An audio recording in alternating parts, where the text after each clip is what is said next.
Hello दोस्तों, प्रिया story में आपका बहुत बहुत स्वागत है। हमारी आज की कहानी का नाम है परख। मनोरमा देवी के घर में दूसरी बहू के रूप में बीना आए हुए अभी 1 महीना भी पूरा नहीं हुआ था, लेकिन मनोरमा देवी के मन में एक टीस रह गई थी कि जितना चाहा था उतना दहेज नहीं मिला, जिसका खामियाजा आज हर रोज ताने के रूप में बीना भुगत रही थी। एक दिन त्योहार के अवसर पर जब बीना सजी सवरी हल्की मेकअप और नई साड़ी पहनकर अपने कमरे से बाहर आई तो ड्राइंग रूम में बैठी ननद वैशाली की निगाह सबसे पहले उसी पर पड़ी। उसने जानबूझकर आवाज़ ऊंची की, मम्मी जरा देखो तो भाभी की साड़ी, यह तो बड़ी महंगी लग रही है। यह साड़ी कहाँ से आई? मनोरमा देवी ने बीना को ऊपर से नीचे तक देखते हुए होंठ सिकोड़कर कहा, आई होगी इसके मायके से ही, वहीं लोग तो इसे देते हैं। हमें तो किसी ने पूछा तक नहीं, हमें तो ऐसे कपड़े देती है जैसे पुराने संदूक से निकाले हों। वैशाली यही नहीं रुकी, उसने फिर से बीना की ओर देखकर कहा, और मम्मी आज तो सारे गहने पहनकर बैठ गई हैं भाभी। मनोरमा देवी ने शब्दों में जहर घोलते हुए कहा, हाँ पहनकर हमें दिखाना चाहती है जैसे हमने तो कभी कुछ देखा ही नहीं। अरे जब मैं इस घर में शादी होकर आई थी ना, तब मेरे पास इसके कई गुना भारी जेवर थे। आजकल की बहुएं क्या जाने पुराने जमाने की शान। बड़ी बहू महिमा जब आई थी तो पूरा मोहल्ला देखता रह गया था। आज भी उसके मायके से आई साड़ियों में से एक एक मैं पहनती हूँ। ये शब्द बीना के कानों में चाकू की तरह उतर गए। वह पास ही खड़ी सब सुन रही थी, लेकिन उसकी जुबान तालू से चिपकी रह गई। वह कुछ कह नहीं पाई, लेकिन उसकी खामोशी से मनोरमा देवी और भी मजबूत हो गईं और ताने रोज की आदत बन गए। हर सुबह किसी न किसी बात पर बीना की तुलना बड़ी बहू महिमा से की जाती। मनोरमा देवी गर्व से कहती, महिमा ने तो कभी हमें शिकायत का मौका ही नहीं दिया। महिमा होती तो ऐसा नहीं करती, उसकी जितनी सेवा कोई नहीं कर सकता। बड़ी बहू महिमा अब दूसरे शहर में रहती थी। कुछ साल साथ रहने के बाद अलग हो गई थी, लेकिन मनोरमा देवी की जुबान पर उसी का नाम था। बीना ना कभी उसके घर गई थी, न ही उसे ठीक से जान पाई थी। शादी के समय महिमा ने ही मुस्कुराते हुए बीना से कहा था, देवरानी जी अब तो ये सारा घर तुम्हारा है, हम तो यहाँ रहते ही नहीं, तुम ही इस घर की अकेली मालकिन हो। उस वक्त बीना ने इसे अपनापन समझा था, लेकिन अब उसे एहसास हो रहा था कि यह वाकई भी ताने की एक परत ही था। उसने मन ही मन समझ लिया था कि महिमा भी कम नहीं है और माँ बेटी की जोड़ी की धार भी एक सी है। एक दिन बीना अपने कमरे में अपने गहने संभाल कर अलमारी में रख रही थी, तभी अचानक मनोरमा देवी आ खड़ी हुई।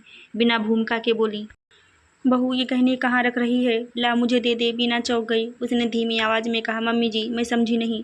मनोरमा देवी ने आंखें तरेरते हुए कहा, समझने की अक्ल भी तो होनी चाहिए। जब देखो अलमारी खुली छोड़ देती है। तुम्हें सामान संभालना नहीं आता? मैं इन्हें अपनी अलमारी के लॉकर में रख दूंगी, वहाँ सुरक्षित रहेंगे। बीना के मन में ख्याल आया। रोज के तानों से वह पहले ही टूट चुकी थी। उसने सोचा शायद इससे सासू माँ के दिल की गांठ कुछ ढीली पड़ जाए तो शायद घर का माहौल बदल जाए।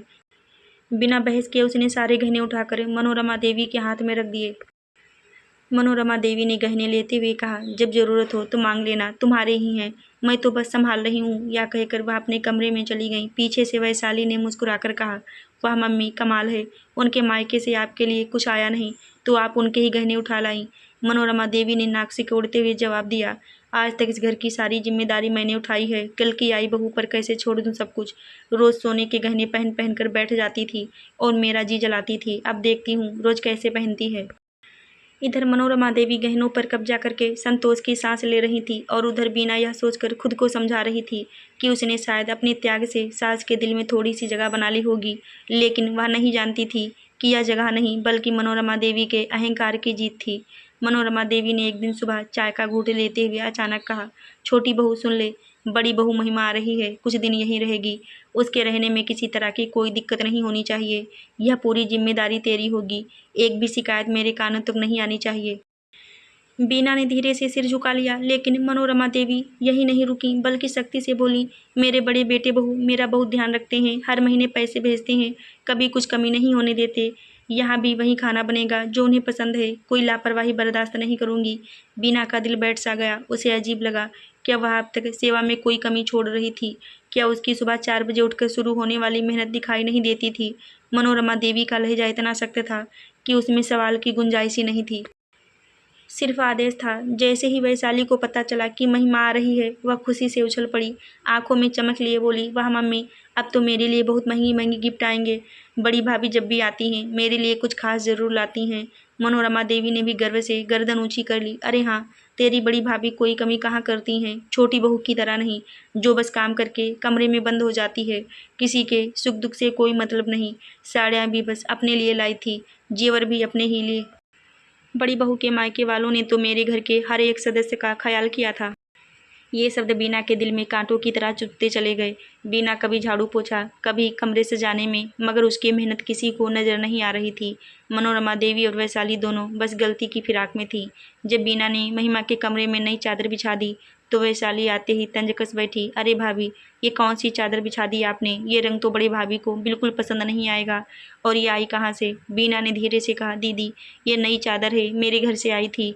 मैंने सोचा नई चादर बिछेगी तो जेठानी जी को अच्छा लगेगा। वैशाली ने नाक सिकोड़ी। आप उनके बारे में जानती ही क्या हो? भाभी का टेस्ट मैं अच्छे से जानती हूँ। ये चादर उन्हें कभी पसंद नहीं आएगी। अभी हटाओ और दूसरी बिछाओ। बीना ने थकी हुई आवाज़ में कहा। दीदी, अभी रसोई में बहुत काम है, दूसरी चादर निकालनी पड़ेगी, फिर बिछानी पड़ेगी। अगर आप कर दोगी तो ला दूँ। वैशाली बीच में ही भड़क गई। ये काम तुम्हारा है, मेरा नहीं। आई बड़ी मुझे आर्डर देने वाली। अभी माँ को जाकर बताती हूँ। बिना कुछ कह पाती उससे पहले ही वैशाली जा चुकी थी और मनोरमा देवी से जाकर शिकायत करने लगी। देख लिया मैंने, इसकी हिम्मत कितनी बढ़ गई है। अपनी मायके से आई सस्ती सी चादर बिछा दी और जब हटाने को कहा तो कह रही है कि खुद हटा लो, मेरे पास टाइम नहीं है। मनोरमा देवी इतनी आग बबूला हो गई कि बीना को रसोई का सारा काम छोड़कर दौड़ते हुए कमरे में जाना पड़ा और चादर बदलनी पड़ी। उस पल उसका मन जेठानी के लिए पूरी तरह कट गया। वह मन ही मन कड़वाहट से बोली, कोई महारानी थोड़ी है ये जो इसके स्वागत में सब ऐसे पागल हो गए हैं। इसी बीच मनोरमा देवी ने छोटे बेटे आकाश से पूछा, अरे मैंने तुझे मिठाई लाने को कहा था, लाया कि नहीं? आकाश ने हल्की झुंझुलाहट में जवाब दिया, हाँ मम्मी ले आया हूँ। अब आप इतनी बेचैनी मत दिखाओ। कुछ ही घंटों बाद महिमा बड़े बेटे प्रभास के साथ आ पहुंची। घर में घुसते ही महिमा ने चारों तरफ नजर दौड़ाई, फिर बीना की ओर देखकर तीखे सुर में बोली, मैं तो सोच रही थी कि घर बदला हुआ मिलेगा, लेकिन ये तो वैसा का वैसा ही है। बीना, तुम्हें ये पुराने तौर तरीके ही पसंद हैं क्या? घर की हालत देखो, जरा ध्यान दिया करो। जब तुम नहीं थी तब बात और थी, लेकिन अब तो तुम आ गई हो। ये सुनते ही बीना की आंखों में आंसू छलक आए कि मैं इंसान हूँ, कोई मशीन नहीं। आखिर इस घर में दूसरे लोग भी तो रहते हैं। पहले सास और ननद के ताने कम थे, जो अब जेठानी भी जुड़ गई। वह मन ही मन टूट गई। इस घर में उसकी मर्जी से कुछ भी करने की जगह ही कहाँ थी। अगले दिन मनोरमा देवी के पास एक पड़ोसन आई और उनके पास बैठते हुए बोली, सच कहूँ मनोरमा, तेरी तो किस्मत खुल गई। अब दो दो बहुएं हैं, दोनों पढ़ी लिखी हैं, घर संभालने वाली। अब तो तू आराम करेगी। मनोरमा देवी ने मुंह टेढ़ा कर लिया। आराम? अरे कहाँ, बड़ी बहू तो साल में 2-4 दिन आती है, बाकी सब इसी के भरोसे है। फिर एक लंबी सांस लेकर बोली, अब इससे क्या कहें? इसे तो कुछ आता जाता नहीं, न ढंग से घर सजाना, न सलीका, बस सुबह से शाम तक काम में लगी रहती है। लेकिन काम का नतीजा तो दिखना चाहिए ना? पड़ोसन ने हैरानी से पूछा। अरे लेकिन शादी में तो इसके घर से बहुत कुछ आया होगा। इतना सुनते ही मनोरमा देवी का चेहरा और सख्त हो गया। यही तो दुख है, तुम तो शादी में आई नहीं थी। इसके मायके वालों ने क्या दिया? सब कुछ बस इसको ही दिया। हमें तो एक ढंग की साड़ी तक नहीं मिली, पूरे खानदान को लिफाफा तक नहीं मिला, और जिनको मिला उसमें सिर्फ 1000 रुपये। भला आज के ज़माने में कोई 1000 देता है क्या? मेरी इकलौती बेटी, उसके हाथ में सोने की अंगूठी तक नहीं थी, और बहू ऐसी मिली जिसे कुछ आता जाता नहीं। लेकिन हमारा दिल बड़ा है, हम तो कुछ कहते नहीं, आखिर घर तो इसका ही है। बीना वहीं दरवाजे के पास खड़ी सब सुन चुकी थी। उसका दिमाग और शरीर सुन्न पड़ गया। तो ये सच्चाई थी। अब तो पड़ोसियों के सामने भी जहर उगल रही हैं। मन में तो आया कि अभी जाकर सच्चाई बता दे। तभी मनोरमा देवी की नज़र अचानक उस पर पड़ी। तुरंत उनका लहजा बदल गया। अरे बहू, तुम्हारी ही तो बात कर रही थी। आंटी कह रही थी कि तुम घर कितना अच्छे से संभालती हो। चलो अब इनके लिए थोड़ा गर्म नाश्ता भी ले आओ। बीना कुछ बोली नहीं, लेकिन उसका मन चीख रहा था, कितनी सफाई से अपमान किया जा रहा है। वह रसोई में लौट आई। प्लेट में पकोड़े रखते हुए उसके हाथ कसकर मुट्ठी बन गए। मुझे नौकरानी बनाकर सबके सामने मालकिन बताया जा रहा है, उसने खुद से कहा, और मैं चुपचाप सब सहती जा रही हूँ। उधर कमरे में वैशाली और महिमा आराम से पलंग पर बैठी फिल्म देख रही थी, हंसती हुई, चिप्स खाते हुए। न किसी को चाय की चिंता, न नाश्ते की, न माँ की। काम तो जैसे सिर्फ बीना के हिस्से लिखा गया हो। महिमा ने पर्दों की तरफ देखते हुए कहा, वैशाली सच में इन पर्दों को देखो, कितने गंदे लग रहे हैं। भाभी को कभी ध्यान ही नहीं आता क्या? वैशाली हंसी। भाभी को बस अपना काम पूरा करना आता है, घर सुंदर दिखे या नहीं उसे क्या। महिमा ने तिरछी मुस्कान के साथ कहा, पता नहीं माँ जी इसे क्यों सिर पर चढ़ाए रहती हैं। अगर घर इसका है तो जिम्मेदारी भी इसकी ही होनी चाहिए ना। रसोई में खड़ी बीना ने यह सब सुन लिया। बहुत हो गया, उसने मन ही मन कहा, अब जो होगा देखा जाएगा। हर बार मैं ही क्यों चुप रहूं। बिना रसोई में चाय चढ़ा ही रही थी कि पीछे से महिमा की आवाज़ आई। बीना जरा इधर आना। बीना ने जल्दी से चाय की ट्रे उठाई, सासू माँ को चाय दी और बिना कुछ कहे जेठानी के कमरे की ओर बढ़ गई। महिमा पलंग पर आराम से बैठी थी, मोबाइल हाथ में, चेहरे पर वही बनावटी मुस्कान। अरे बीना, महिमा ने ऐसे कहा जैसे कोई बहुत बड़ा एहसान करने जा रही हूँ। आज तो मेरा मन शिकंजी पीने का हो रहा है, बना दोगी ना? बाहर बहुत गर्मी है। बीना ने हल्के से सिर हिलाया। जी दीदी। तभी महिमा ने अगली बात ऐसे उछाली जैसे कोई आदेश हो। और हाँ, आज रात हम सब बाहर खाना खाने जाएंगे। तुम भी अच्छे से तैयार हो जाना, आज घर में खाना नहीं बनेगा। यह सुनते ही वैशाली खुशी से उछल पड़ी। वह तुरंत महिमा से लिपट गई। क्या बात है भाभी, ये सब तो आप ही जानती हो। मैं तो कब से तरस गई थी बाहर का खाना खाने को। कहने को तो मेरी दो भाभी हैं, मगर ननद का ख्याल तो आप ही रखती हो। महिमा ने जानबूझकर बीना की तरफ देखते हुए कहा, अरे तुम्हारे लिए ही तो कर रही हूँ, मुझे पता है तुम्हें बाहर का खाना कितना पसंद है। बीना सब समझ रही थी कि मक्खन लगाया जा रहा था, कि हर शब्द से उसे उसकी औकात याद दिलाई जा रही थी। वह बिना कुछ कहे रसोई में जाकर शिकंजी बनाने लगी, लेकिन अंदर ही अंदर उसका खून खौल रहा था। हर किसी को अपना काम मुझसे निकलवाना आता है, और जेठानी जी सबको बाहर खिलाकर साबित करना चाहती हैं कि बस वहीं सबकी ख्याल रखने वाली हैं। और मैं, जो सुबह से रात तक हर पल इसी घर के लिए खपती हूँ, उस पर किसी की नज़र तक नहीं जाती। शाम होते होते सब तैयार होने लगे। बीना ने भी सादे कपड़ों में खुद को तैयार किया और ड्राइंग रूम में आई। उसे देखते ही महिमा की भौएं चढ़ गईं। अरे देवरानी जी, ये क्या पहन लिया? तुम्हारे पास कुछ ढंग का नहीं है क्या? बिना कुछ बोल पाती उससे पहले ही मनोरमा देवी ने बात पकड़ ली। इसके पास जो भी अच्छा है ना, वो इसके मायके वालों ने इसको ही दिया है, हमें तो किसी ने कुछ दिया ही नहीं। बस इतना कहना था कि महिमा को मौका मिल गया। वह मुस्कुराते हुए लेकिन तीर की तरह शब्द छोड़ने लगी। हाँ मम्मी जी, मेरी शादी तो मैं कभी नहीं भूल सकती। बीना, तुमने देखी होती ना तो तुम्हारे होश उड़ जाते। इतनी हाई फाई सजावट, इतना हाई फाई खाना, लोग उंगलियां चाटते रह गए थे। इतनी सारी डिशेस थीं जो किसी ने सपने में भी नहीं खाई होगी। बीना सामने खड़ी थी, चेहरे पर शांति, मगर अंदर गुस्से का तूफान उमड़ रहा था। आखिर ये सब मुझे ही क्यों सुनाया जा रहा है? उसका मन चीख रहा था। महिमा को जैसे रुकना ही नहीं था। अगर तुम्हें कुछ चाहिए हो तो मैं अपने पास से दे सकती हूँ। उसने बनावटी दरिया दिली दिखाई। तभी वैशाली हंसते हुए बोली, अरे भाभी, ये आपका कुछ संभाल ही कहाँ पाएंगी। आपका दिल तो बहुत बड़ा है, मगर इन्हें कुछ संभालना आता ही नहीं। अब घर को ही देख लो क्या हालत हो गई है। महिमा ने तुरंत हामी भरी। हाँ, ये बात तो सही है।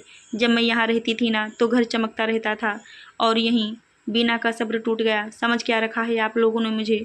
उसकी आवाज़ पहली बार ऊंची हुई थी। मम्मी जी, यही आपकी बड़ी बहू है जिसकी आप रोज तारीफ करती हैं, जो आपको छोड़कर चली गई थी। कमरे में सन्नाटा छा गया। मनोरमा देवी घबरा गई। अरे वो तो इसलिए गई थी क्योंकि मेरे बेटे का ट्रांसफ़र हो गया था। बीना की आंखों में आग थी। ये झूठ है, ट्रांसफ़र तो जानबूझकर करवाया गया था, और ये इसलिए गई थी क्योंकि ये किसी के साथ रहना नहीं चाहती थी, किसी का काम नहीं करना चाहती थी। ये बात मुझे आपके बेटे ने ही बताई थी। अब तो सबके चेहरे फक पड़ गए। और मम्मी जी, बीना का गला भराया, लेकिन उसने एक एक शब्द पर जोर देकर कहा, बहुत हो गया दहेज के दाने। मेरे घरवालों ने जितना दे सकते थे उतना दिया, लेकिन आपने मेरे साथ क्या किया? जिस दिन से मैं इस घर में आई हूँ, आप सबके सामने यही रट लगा रखी है कि ये घर मेरा है, जैसे आपने सच में मेरे नाम कर दिया हो। सच तो ये है कि मेरे अपने गहने भी मेरे पास नहीं हैं, वो भी आप अपने पास रख चुकी हो।